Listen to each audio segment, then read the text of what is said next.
Story 1. Am I the a-hole for asking my coworker what would happen if I drank her breast milk? My 20 female coworker Kate had a baby a little while ago, and in the break room during lunch yesterday, she was talking about breastfeeding. During the conversation, I asked Kate, "Hey, so what would happen if I were to drink your breast milk?" Kate said, "Excuse me?" I did realize that it sounded like a weird question when you didn't hear the train of thought leading up to it, so I tried to explain myself and said, is it okay because your baby is related to you, but I get sick because I don't have your same bacteria? Kate didn't answer me, but our other coworker Lauren then said, well, it can't be that that's how it works because then wet nurses wouldn't have been a thing. I'd never heard of a wet nurse and asked Lauren, what's that? Lauren said, it's when you hire a nanny who had a baby at the same time as you so that she can also breastfeed your baby for you, but it's like an old-timey thing. So at this point, Kate said, you guys are being D's, and left. I found out today that she's telling people that me and Lauren were making fun of her about breastfeeding. So I do understand why Kate would have been uncomfortable with the first way I asked the question because yes, that was kind of a stupid way to say it, but I don't really understand how she thinks I was making fun of her at all after that. Am I the a-hole? You're not an a-hole. No, absolutely not. Are you... Do you maybe need to work on social interactions when it's in regard to more private parts of people's bodies and stuff like that? Perhaps. That would be very shocking to just suddenly hear, like, what would happen if I drank your breast milk? Like, that's the kind of question that you expect to hear from a total creeper. So, weird question to just throw at somebody, but I do understand your line of thinking because if anyone's confused, a lot of babies gain some of, like, their immune system is helped by breast milk because they get immunities or something from the mom. I don't know. It helps inoculate them or something.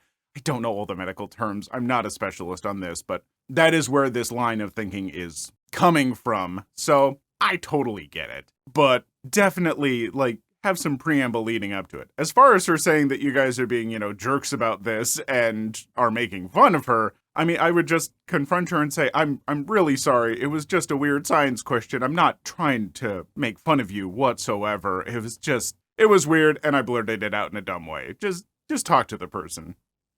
Story 2. Boss from hell gets what she deserves. I, 30s female, have been a people pleaser to a fault my whole life. I've been working in marketing for 10 plus years. Over the years, I've had my fair share of bosses who were good, average, and some who sucked. This is one in particular that stood out as awful. The story is from about 5 plus years ago. Pamela, 40s, not real name, was the VP of marketing and sales for a mid-sized retailer. She started at the company a few years after I did. And if rumors were true, she was the 4th pick for the position and was simply hired so the company could appease shareholders. I was a manager under her, and my whole job was to make sure the website and stores had their products merchandised properly, received all their monthly sales materials, managed advertising, set up and managed the department's budget, PM'd all department projects and operations, created reporting to reflect sales, managed presentations/creative briefs for future projects, etc. In short, I did her work and all the administrative grunt work to keep the department afloat. I managed all this because I had access to her email and many times sent emails on her behalf to keep the department functioning. Pamela spent most of her time showing up at 10 a.m., taking business lunches, and planning company parties. Don't even know why we did those, but I planned those too. I consistently questioned why she spent so much of our budget on these events when we didn't have the budget resources for any of it. Pamela told me to take from future months' budgets to pay the current month's overspending. So at the start of every month, I had an original budget, and by the end of the month, I had to turn it into an edited budget, edited under Pamela's direction, that made it look like Pamela's spending was under control. This is important for later. I definitely made mistakes here and there, being in charge of so many tasks and constantly found myself working 12-hour days split between being in the office and working after my kid went to bed. Weekend work was also done before my family woke up and after they went to bed. During Pamela's first major holiday season, sales were crap. Pamela kept changing her mind on the visuals for the stores, kept bringing on new advertising and PR agencies to bring in sales, Well, these agencies consisted of her personal friends, and ignored our buying/merchandise team's planned promotions for her own better ones. At this time, I had been dealing with an ongoing infection that turned to sepsis and was hospitalized. The doctors and my husband said it was due to the stress of work and that I needed to take a break. As I recovered, I realized how much I was hurting myself, my family, and even the company I worked for. Eventually, my old habits got to me, and I got on my phone and checked mine and my boss's emails. What I found made my blood boil. First, I got a lovely bouquet of flowers from upper management wishing me well, and I knew that Pamela organized the delivery. She sent me her favorite flowers. I went to her inbox and put the receipt in the correct folder to send to accounting when I got back.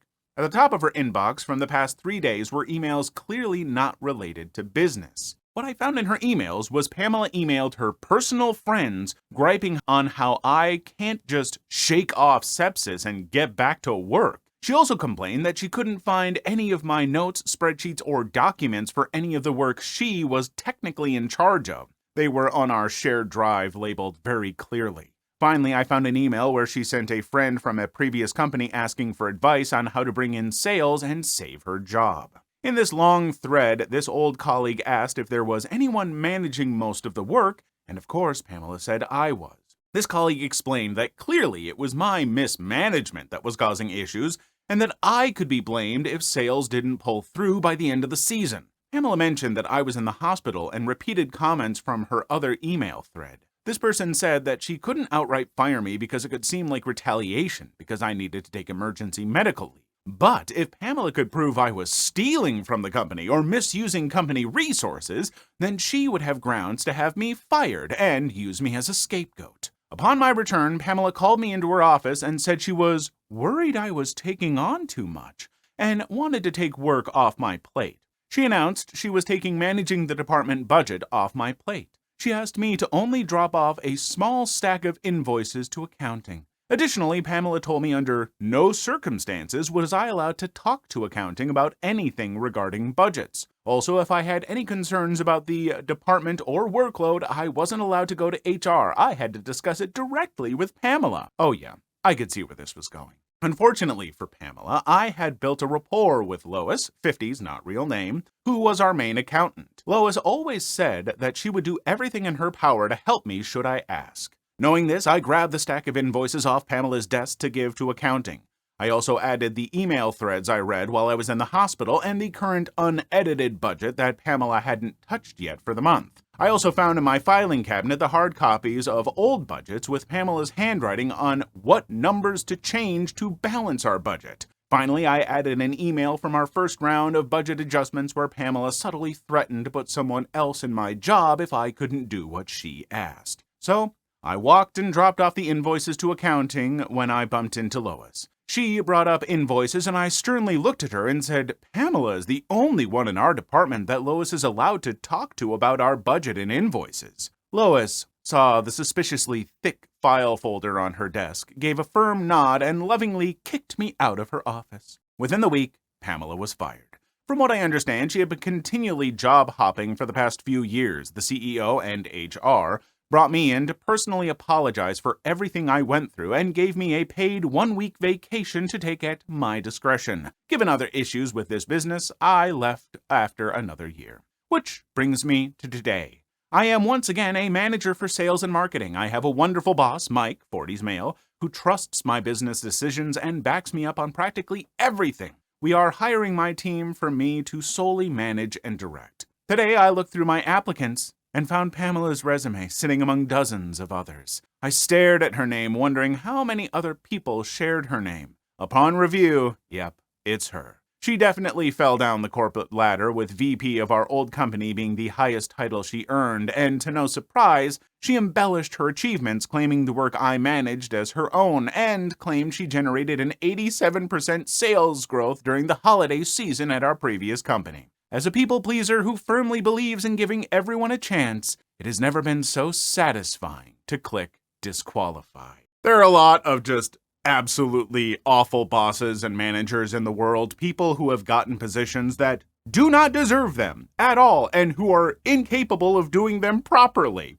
who just ride on the work of the people under them and claim it as their own. They are terrible. Terrible bosses everywhere. And it's not too often where you really get to hear a good comeuppance story for them. And this just makes my heart glow. It fills me with joy. I don't wish ill on Pamela over the course of her entire life. I hope that she learns from this and maybe tries to become a better person and actually puts in some work and, becomes someone that you would enjoy working with or even as a boss. But for now, Pamela needs to learn some lessons, and the lessons that she did learn. I am thrilled, and I wish the exact same to every Pamela out there.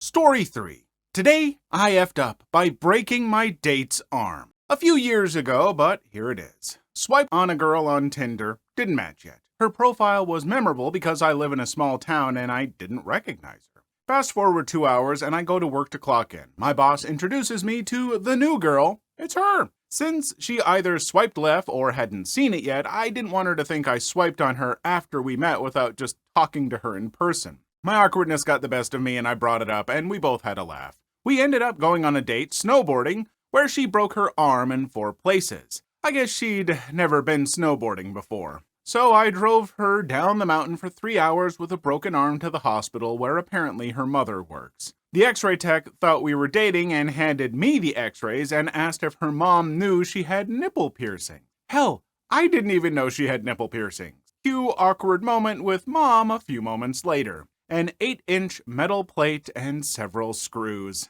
I felt terrible, and I helped her with lots of things over the next few weeks while she was practically disabled, and we ended up dating for a few months. I really actually liked her a lot, but I joined the army and she ghosted me while I was in basic training, but that's another story. Okay, your title made it sound a lot worse than it actually was. It made it sound like you were like, I can karate chop so hard, watch this, ka-cha, and you broke her arm or something. But no, you took her snowboarding, and if she hadn't been before, that's not your fault. If you're like, hey, for a date, do you want to go snowboarding? Her reply should have been, I don't know how to snowboard. I feel like that one's on her. She had choices, she had options, and so, yeah, I wouldn't blame yourself for that one. And it sounds like you handled the situation wonderfully. So, yeah, don't be hard on yourself. You did just fine. I mean, it kind of sucks about the getting ghosted in the army, but if you'd only been dating a few weeks or whatever, then it's understandable. Story 4. I, 29 female, was nude during a Zoom lecture and didn't realize my camera was on. I, 29 female, am in a degree program in community college and they're still allowing students to do online classes via Zoom. I don't want to gas myself up in saying it's a prestigious degree program, it's effing community college, but alumni report that they work in impressive offices, so it is important to do well in this program. I wake up at around 5:30 a.m. to go to work and I work all day. I rush home to get on Zoom at 6:30 p.m. I was so tired that I forgot to check if the camera was on or off. It was on. I also, being that I just got off work, was looking forward to getting out of my awful work uniform. I had the lights off, so I didn't make a big deal about checking to see if the camera was on. Then I just chilled in the dark with no clothes on. I sat for about 45 minutes with no clothes on in front of the camera in the dark. I'm freaking out because the light of my laptop screen emits light so my classmates may or may not have seen me clearly. I hope it did not. I'm panicking. I am not that type of student. I am hoping no one was paying attention. I'm afraid to message my classmates and ask if they saw anything strange at the Zoom lecture today. I'm not an exhibitionist. No one wants to see my low-hanging boobs. So since I'm panicking, I put on my tablet camera to see if I am at all visible. It isn't showing anything but my glow-in-the-dark nails. My skin is relatively dark, so I could be panicking for no reason.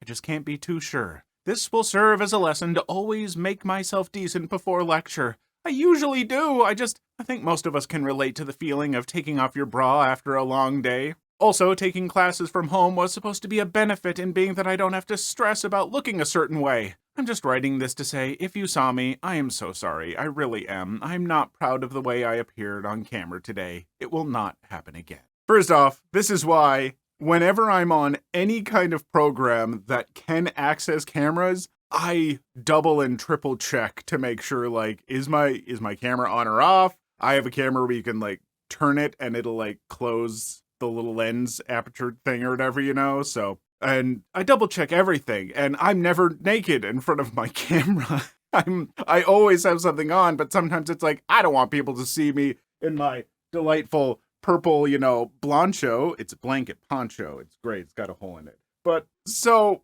I don't know, folks, just be more paranoid like me. Always think that you're going to screw up, because if you are me, you usually do. It's a great way to go through life. It's always worried that you're going to screw up. No negatives to feeling like that. Story 5. Today I effed up by opening my fiance's DMs. The wound is still fresh, so bear with me. I had a rough day and my fiance's algorithms are top notch. So I was scrolling through his apps to entertain myself, hoping to pick me up. He went to take a shower. I opened his Instagram, got bored with Reddit, so sorry, and noticed he had a couple new DMs. We don't snoop through each other's phones, but we don't hide anything either, or so I thought. So I clicked on them just to see if they were important because he doesn't check Insta that often. Well, I see the DMs are from a deleted account, thus sparking my interest. So I click and I scroll. Messages go years back, maybe 20 to 30 messages total. Some winky faces, some slightly intimate memes, and a few photos of lingerie. Nothing outright incriminating, but who is this B? My heart dropped. We're getting married in less than 5 months. These messages aren't okay. He's not a cheater. Never once have I questioned that, nor has he given me any reason to. I start to see red. I put on my big girl pants, wipe my tears, and storm into the bathroom. Rip open the shower curtain, revealing this idiot's, albeit glorious, naked body. He, though quite startled, raises an eyebrow and smirks. Looking to join, he says. Wrong move, buddy. I go off, like a bad A. He denies it, like a liar. I hold his towel hostage and toss his phone so he can see for himself. He scrolls and pulls off this wildly confused demeanor. I literally see the blood leave his face. He just kind of says, stuttering, "Baby, I don't know." We go back and forth. He swears up and down he has no idea who this could be. "I'm just as surprised as you are," he claims criminally. So I take his phone so I can quote this other woman for emphasis. I ready my best Valley Girl voice and scroll to the most recent received message. I notice for the first time, inconveniently so, a picture she sent of a guinea pig. I think, hell, I love guinea pigs. Then I remember, I have seen this guinea pig before. Then I realized, she is me. I deleted all my social media almost a year ago. Neither of us remembered any of the messages we sent. I started laughing and happy crying. My fiancé looks as if he just won the lottery and received the death penalty simultaneously. Now we sit, both recently showered, debating whether or not we should welcome a guinea pig into our family. I am so embarrassed. He is so relieved. We are crazy, stupid, and so in love. There's a bunch of ways that I saw that story wrapping up, and I didn't expect that. Maybe I should have. I feel like plenty of you watching probably figured it out before I did. But that's a pretty cute story, but also maybe a good reason why sometimes if we think we've found something but we're not like 100% sure on stuff, we should have calmer discussions, because that fight could have blown up in ways that they maybe weren't prepared for and might have been kind of bad. But in the end, it all ended up being, just harmless old messages. How do you not remember yourself sending some messages and stuff? I guess if it's deleted, maybe it doesn't have the username anymore. I don't know. I don't do Instagram. You'll never find me on there. And if you do, who is that? Who's made an Instagram for me? I don't know. Oh, wait, no. Maybe I do. I don't think I've used it. I don't know. See if you can find it. And if I've posted a picture. I don't think I have. Maybe it's incriminating. Please leave your story in the comments. I would love to make a video on them in the future. Also, don't forget to like and subscribe.